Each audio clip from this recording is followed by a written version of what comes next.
Man, all of these what if Goku married so-and-so videos get so many views.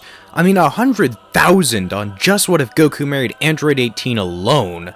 Pretty soon I'm gonna have to start plugging my PayPal or something, cause this is crazy, guys.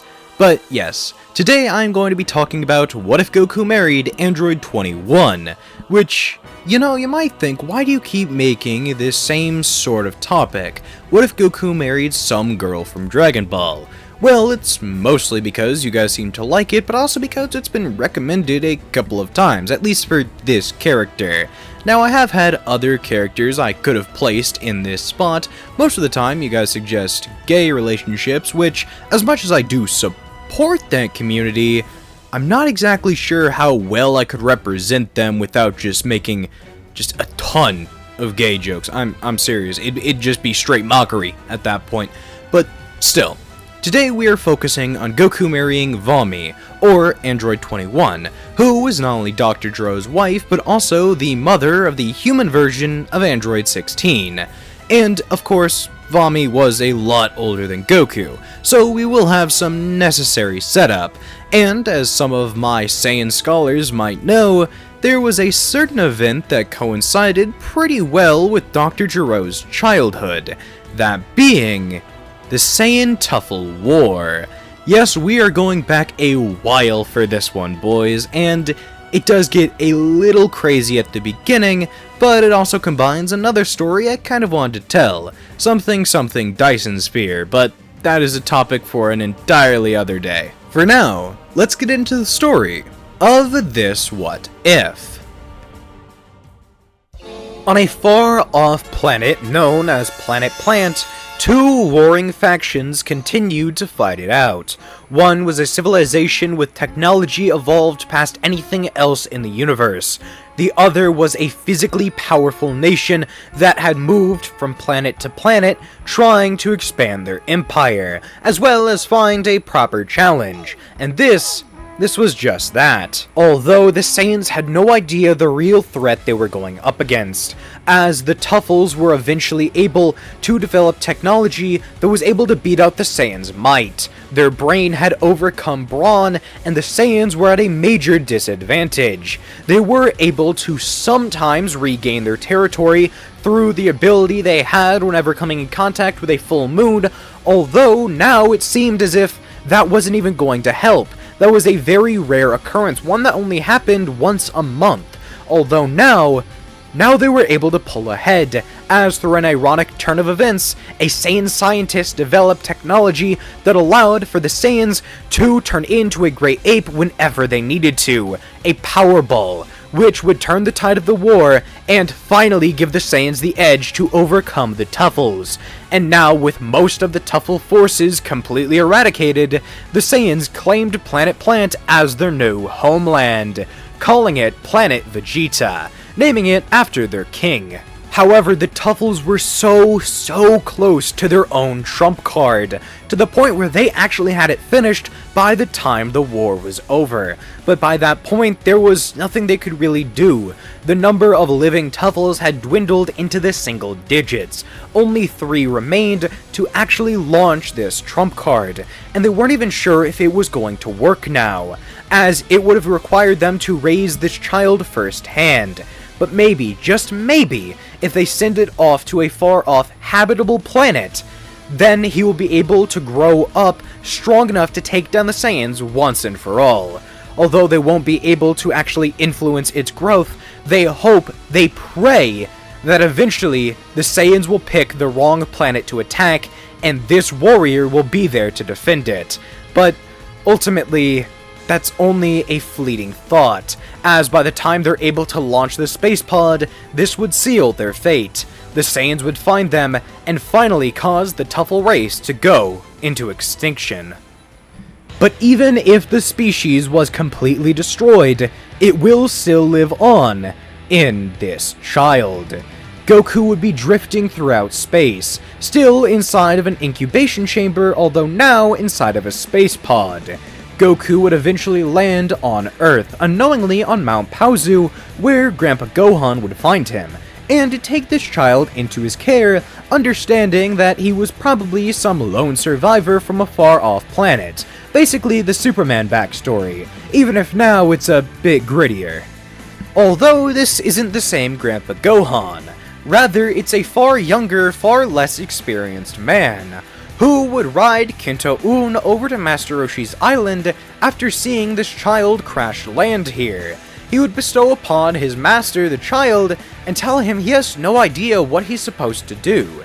He is still rather young in comparison to his teacher, and cannot raise a kid like this. He has no idea where to even begin, although Master Roshi would instruct him to leave it to him, as he has some experience raising kids, as I like to assume that Grandpa Gohan and the Ox King trained under Master Roshi from a relatively young age, similar to Goku and Krillin, two lonely orphans who only really had this person to look up to, and now Roshi will begin to embark on a new sort of parental adventure, raising a kid from infancy into a fine warrior. Now I understand that was pretty much all headcanon, but really the Saiyan Tuffle War, even the end of it, would take place a good long while before Goku is born in the original story. We know that King Vegeta was still around during the Tuffle War, but we don't know exactly when or where in his life that was. So I'm going to assume it was when he first became king, somewhere in his early 20s, meaning Grandpa Gohan was probably in his mid to late 20s when this was happening, and Master Roshi would probably be somewhere around 150, already having raised Grandpa Gohan and the Ox King to a pretty good point in their lives, but not exactly to the point where Grandpa Gohan could take care of his own kid, or at least feels ready to do so. But don't get it twisted, Roshi would definitely enlist the help of Ox King and Gohan in raising this kid, as he doesn't really have all of the necessary requirements to turn this kid into a person. He might be able to raise him into a fine warrior, but when it comes to the more human aspects of things, he's a turtle hermit who lives alone, excluding himself from outside contact with people. He's definitely going to need some other role models for this kid to turn him into a full functioning member of society, seeing as we all know how that turned out when it was just Gohan doing it. Now, by the time Goku's 14 years old, not only would he be an incredibly powerful warrior, he also wouldn't be an entirely social outcast. He would have spent a couple of nights every month out on the town, going out and meeting people, talking with random strangers, and even making a couple of friends, some of whom would have been enlisted in an army, that being the Red Ribbon, although we'll get to that in a moment.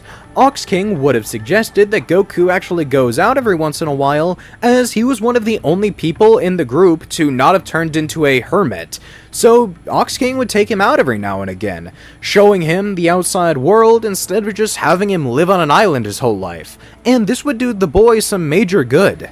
But yes, getting back to the glaring red flag with two R's on it, Goku would have met two people who would be enlisting in the Red Ribbon Army, that being Dr. Gero and Vami, who both would be pretty interesting characters, as they would be rather young in comparison to the forms we saw them in when both of them were first introduced. Android 21 wouldn't be the geeky and sort of overpowered android scientist we saw her as in Dragon Ball FighterZ, and Dr. Gero wouldn't be the mad scientist we were introduced to in Z.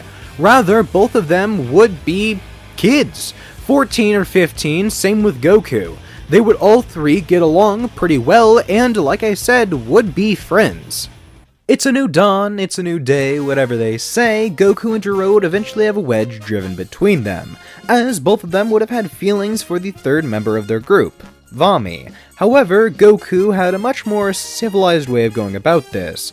He just kind of remained friends with the two of them. He didn't really care about his feelings, and if they ever went somewhere, they would go there. He would kind of flow along with the current of the water. However, Gero wanted to stop this flow. He wanted to be the only person in Vami's eyes. He didn't even want Goku to have a chance.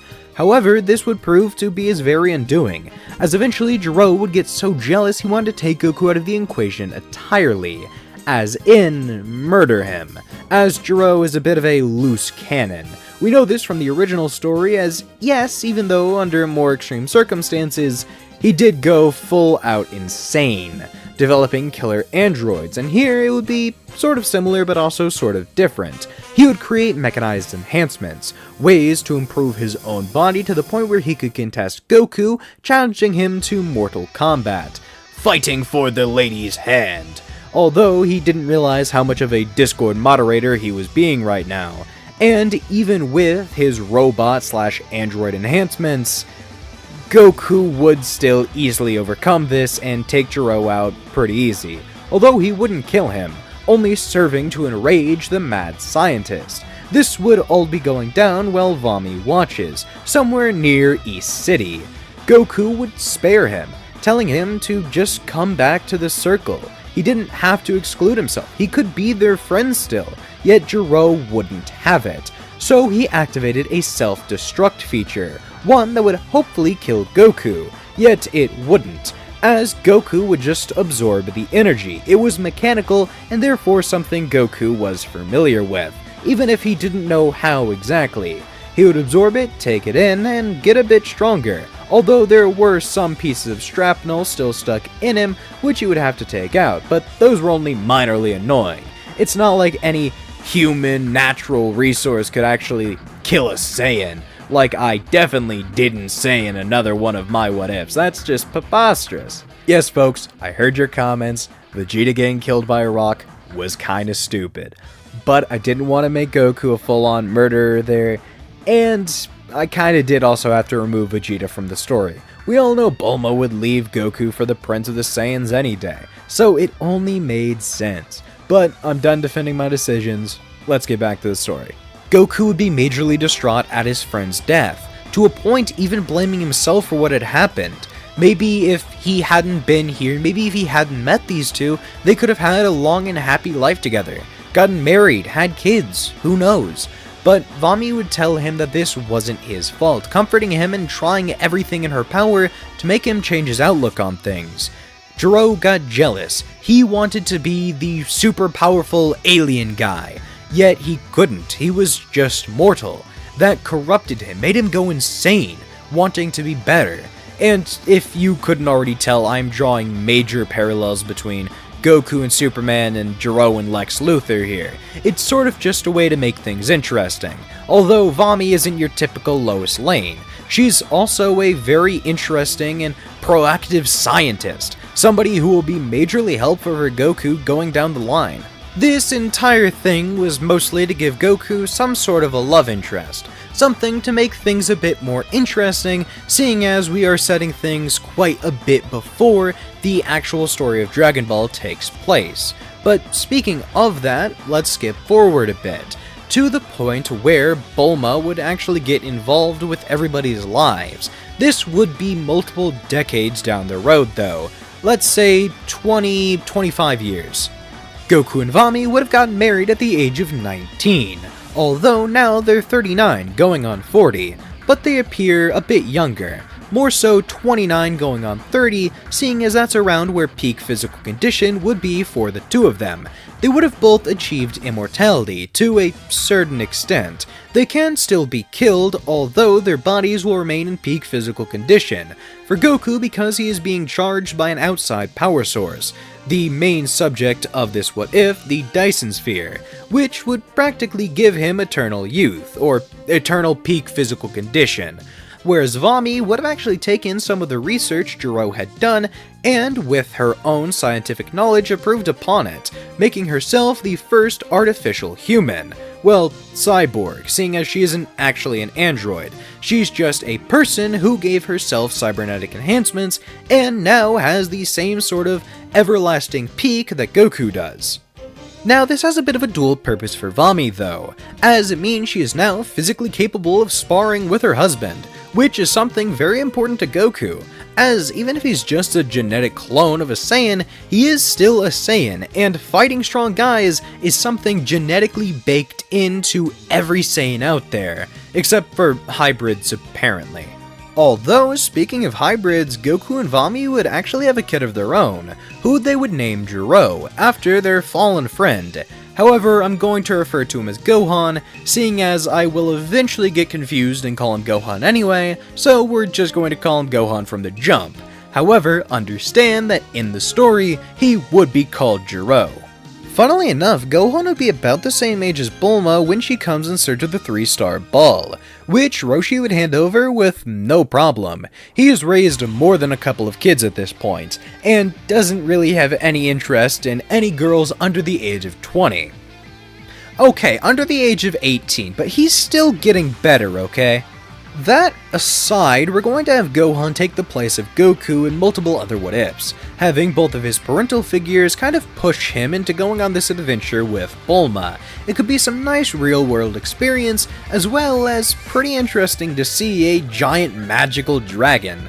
They're all kind of curious. They don't have any wishes, but you gotta admit, a giant wish dragon does sound pretty cool. So Gohan would accompany Bulma, making sure she's safe as well as being able to get the Dragon Balls easy peasy. And seeing as he'd probably have a power level in the 800 to 900 range, yeah, it'd be pretty easy. And so would the rest of OG Dragon Ball, seeing as the Collect the Dragon Balls saga would be the last non-tournament arc we have in the entire original series, seeing as the Red Ribbon Army obviously wouldn't exist here, at least not in its current form.